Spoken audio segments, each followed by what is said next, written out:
Greetings, everyone. Welcome back and nice to see you again. Today I'm doing something a little bit different. Not that it matters on this channel because I don't stick to one topic or anything like that. I do filming locations, vlogs, all kinds of stuff. If you look on this channel, there's all kinds of videos which really don't pertain to one thing. So this video I'm doing is proper for this channel. This is more of a video about not only my personal experiences, but how I can help you overcome some things using things I did. None of this stuff I'm going to tell you is new information. It's all out there, but it helps to have it all in one place, I think, because I use different sources to gather all of this information. The video today is going to be about the mind and concepts and how we live our lives based on a conceptual reality versus reality itself, let's call it. So I know this is kind of weird for this channel, but I'm going to do it anyway. For years, I was struggling with anxiety and my mind just wouldn't stop racing. I couldn't, really focus on things because there was always that mental chatter happening.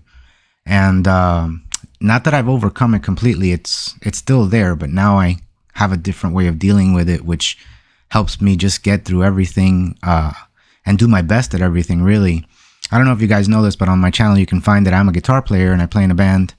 And I'm just using that as an example where, when I have a show, back in the day when I would, approach the stage and be ready to go, the mind immediately starts feeding negative information to you, like, oh, you're going to fuck this up, or you're going to do this wrong, or what if you don't play as good as you can? People think you suck. All these things that really don't matter, but also, isn't real. It's all your mind and your mind chatter. So one thing I discovered through many years of, delving into meditation, Buddhism, Eckhart Tolle, who was a very, very amazing spiritual teacher. I read his books and stuff like that. And one of the things that kind of just achievement unlocked everything for me was when I realized that I was not my mind. What does that mean? It means that most people think that we are in control of our minds, and that if you have a thought or some thought popped into your head, then that is something you did. You must have done this because it's your mind. But in reality, the mind is a crazy little monkey that just sits there jumping in the corner trying to get your attention and pull you away from what is real around you. So one of the things that helped me a lot was when I said to myself, can I control what I'm going to think next? So I would say to myself, like, let me sit down really hard. And you guys should do the same thing right now. Just sit down and try to figure out what your next thought is going to be. Can you do that? No, you can't. So that in itself proves that you are not really in control of your mind. Can you generate a thought? Of course you can. But can you sit there and really say, this is what I'm going to think next? What is my next thought going to be? Is a better way to put it. Let me just sit here and think what it's going to be. No, it just sits there silent until you interact and make it happen. So the mind will do this to you all day and night. It's basically what it does. If you're doing something, it's going to try to pull you away from what you're doing. It's just it's human nature, and that's what the mind does. We live our lives based on concepts, and I'll briefly explain what that is. Like, for instance, this is a Sharpie, right? We know it's a Sharpie because that's what we're taught it was. It's a Sharpie. It's a marker. But in reality, we don't, this could be anything. We only know it's a Sharpie because we've been conditioned and taught that this was a Sharpie. That goes for pretty much anything. A car, anything that we've named, any physical object is really, conceptual. Okay, so here's an example of what I'm talking about when I say concepts. If I were to take a child from a third world country who lives in a teepee or hut and place them right in the center of Times Square in New York or on the Strip in Las Vegas, he would be able to experience everything and take everything in, no different than you or I, only he wouldn't know what things are. Like he wouldn't know what a slot machine, that it's called a slot machine. He would just see a machine that is doing something. He's not really sure what it is. And that in itself shows you that we don't even need to know our own name to experience life and be happy. If you didn't know your own name today, if I were to take your mind and just erase your past, erase your name, would it really affect you right now? Or could you sit there and still be you? Ask yourself that. Do you need your name? Do you need the labels? Do you need to know all these things in order to live and experience life? You'll find that the answer is no. Okay, so follow me here. The mind will always shift toward negativity. It's just human nature. There's many examples I can give you. For one thing, if you're going to go meet someone and they show up and they don't look how you want them to look, or they're not wearing something that you find appropriate or cool or attractive or whatever, the mind will immediately start giving you all this negative feedback. Oh, look at that, look at that, look at that. This person, we don't want to hang out with this person. All based on things that, don't matter in reality. We tend to identify with our minds. And what that means is any thought that comes in, you believe it's you. This is me. So, I am a loser, for instance. A thought will come into your head. Or I must be a failure, or because I didn't achieve this or that. All these things, that's your mind. And then what happens is we identify with it and we attach ourselves to the thought and we start living our life based on that thought instead of reality, which reality, if you step back away from your mind and you kind of let it sit there like the jumping monkey in the corner, you will notice that you are always you and you are never changing. The state that you are in will not change if you don't attach yourself to your mind. Your mind can say the worst thing. It can conjure up the worst thought, disaster, whatever it is. If you sit there and observe the mind from a distance, in other words, look at it as a third party or something foreign, and don't become it, you will notice that your body will stay calm and everything will continue to go as it is, because you, the self, never changes. It's always the same. The only time you change or you feel something bad within your body, like bad body chemistry, anxiety, depression, all these things are 100% based on you identifying with mental patterns. Now, the mental patterns could be something that happened to you in the past, or they could be about the future. But the past and the future in themselves, are both concepts. They're gone. They're not reality. You cannot go to the past, no matter how hard you try, and you cannot go to the future, no matter how hard you try. So the only thing there is the right now. But we can sit here as humans and live for 10 years in mental concepts of the past. And then you will literally feel like you're there on all these bad experiences that happen to you. And you never really enjoy the now. It just passes by. The future doesn't exist. The future can only come as the now. You can think about the future. You can project into the future. You can say, oh, this is going to be this and this is going to be that. But when the future comes, it's going to be the now. And I would say 99% of the time, when the future does come to you as the present, it will show up in a way that is completely different from anything you imagined it would be.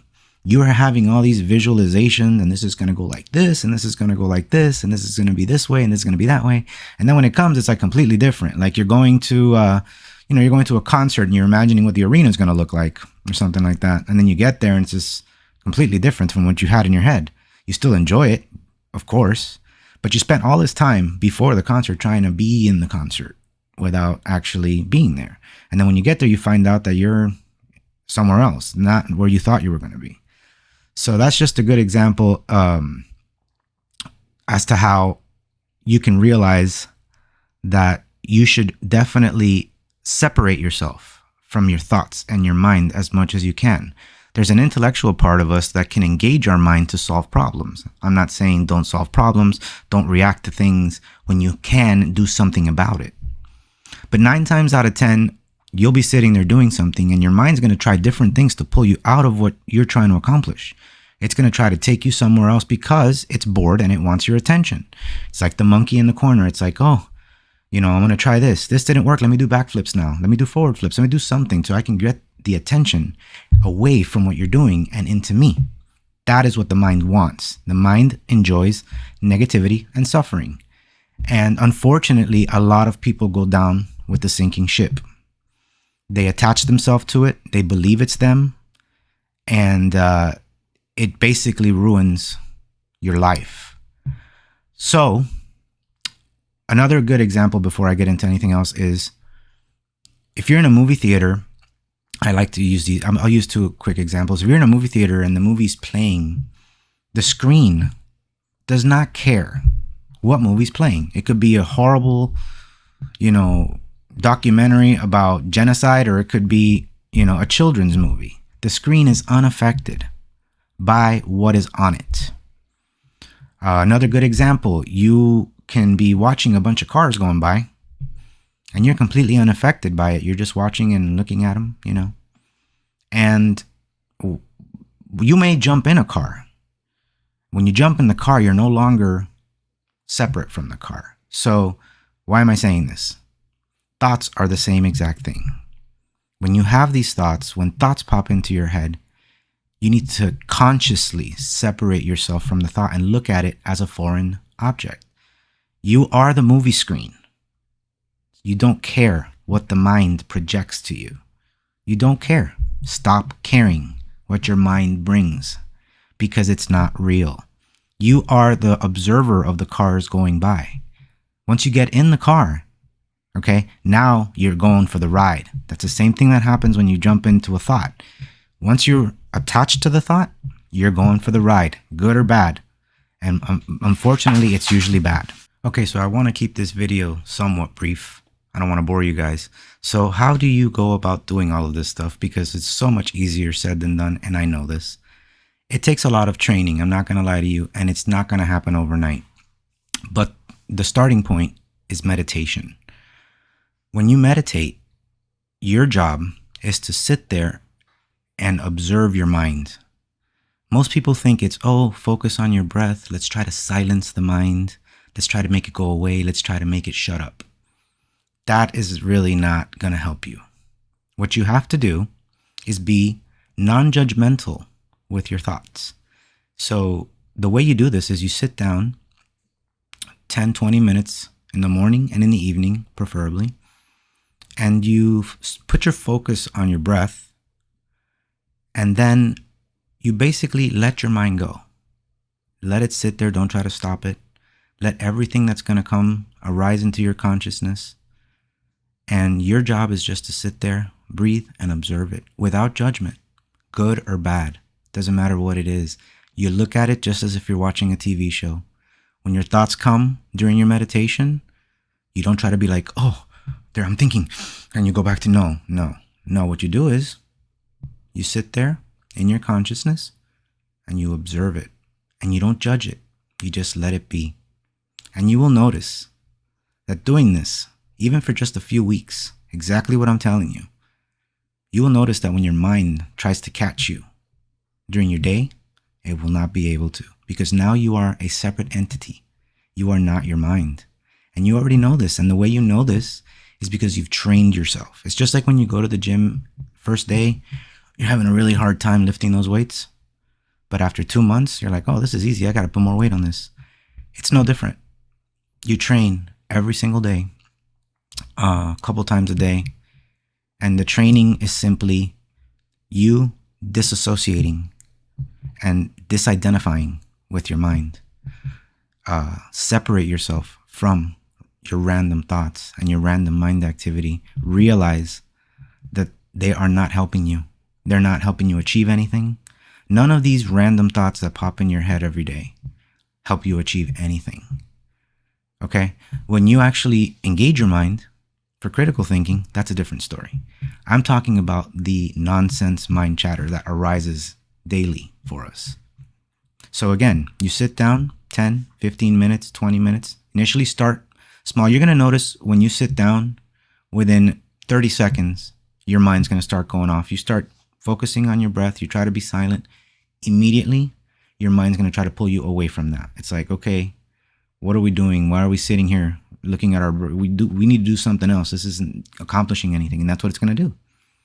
But your job in that point is to make the puppy sit in the corner and say, hey, you can sit there and I'm going to look at you, but I'm not going to interact with you and I'm not going to have anything to do with you. Basically. So I know this sounds super easy. It's like, wow, that's it. Yeah, it's not. Sitting there with yourself in silence and observing your thoughts without judgment only gets easier with time. In the beginning, it's almost, you're going to find like it's impossible. Another thing, even like thoughts when you're meditating, you're going to get thoughts like, I'm thinking, I can't stop my mind. I can't do this. I can't do this. I'm not, why can't I stop my mind? The thing is, that's the whole, you're not supposed to try to stop your mind. That in itself is a thought. Those are thoughts arising. Those are thoughts saying, you're not doing this right. I must be failing. I'm no good at this. Exactly what I explained earlier. That's your mind saying, let's stop doing this. Your job is to allow the mind to say these things, observe it, and let it be. And then what happens is the mind gets bored and whew, it just disappears like smoke. Whew, it just goes away. And all of a sudden, it'll come with something else. It'll be like, oh, that didn't work. Let me try something else. When the next one comes, you do exactly the same thing. You observe it from a distance. Separate yourself from those random destructive thoughts that ruin your life every day.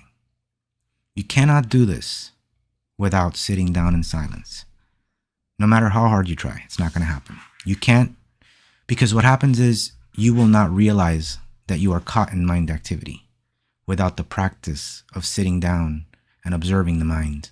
You will not know the difference. You will think, oh, you can, even if you can't practice this throughout the day initially, eventually what you want to do is in between your meditation practices, take the time to maybe 30 seconds, 1 minute during the day, several times a day, sit back, look around, and realize what reality actually is and not what's happening in your head. And you can observe what's happening in your head.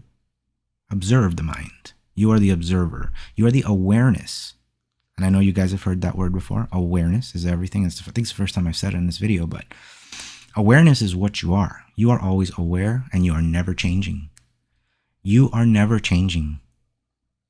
Your state, all the body chemistry, everything that makes you feel like shit, it always initiates up here. Always. Now, mind you, of course, there's physical pain and there's broken bones and all these things. That's not what I'm talking about.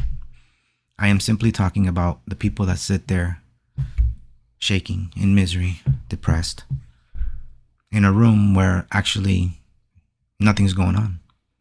It's a beautiful day. The lights are lit. You have a job. You're doing what you do every day. But your misery, your misery comes from your mind patterns and your mental activity. So I just wanted to share this with you guys because I have a feeling it can help some of you overcome some of these silly things that we attach ourselves to every day. And my dog is wanting to make noise right now. So to summarize, don't be your mind. Observe your mind. Don't try to control it because you can't. You can control your thoughts to a certain degree, of course, but when you are doing something else, your mind's going to be the one that's going to come in and start throwing the curveballs at you. And it's your job to dodge them, observe it, and be like, not today. Anyway, I hope this helped some of you guys. I kept it brief. If you have any questions, please comment below. I'll be happy to answer anything I can. Like I said, I haven't completely overcome this, and I'm still a daily practitioner. But I can tell you that my life has changed so much for the better because I don't allow myself to delve into negativity anymore. Or I do it as little. Sometimes I will be caught in it. I'm not going to lie. Sometimes I'll be like, whoa. But the thing is, with this practice, you will realize what's happening. And you'll be like, oh, that's mind pattern. That's thoughts. And immediately disassociate yourself from it. You will never be able to do that without sitting down and taking step one, which is to sit down with yourself and non-judgmentally let everything that's going to arise and be okay with it. Even your body, like you have anxiety, let's say you have a bad thought and now you have all this bad chemistry, the fight or flight comes up, some of these really negative body chemistry that arise in humans, even that you must allow non-judgmentally. Oh, there it is. I'm feeling it. It's in my body. I'm feeling it. Just acknowledge it. Observe it. Don't try to push it away. Don't be like, oh my God, I'm feeling this way. I need to get rid of it. When you do that, it gets 100 times stronger. I know that makes no sense, but that is what feeds and adds fuel to the fire. Non-judgmentally allowing it to be makes it go away. Try it. I promise you, it will change your life. Thank you for watching this video. I hope you guys have an awesome weekend because it's Friday. And subscribe, by the way. And I'll see you guys next time. Take care.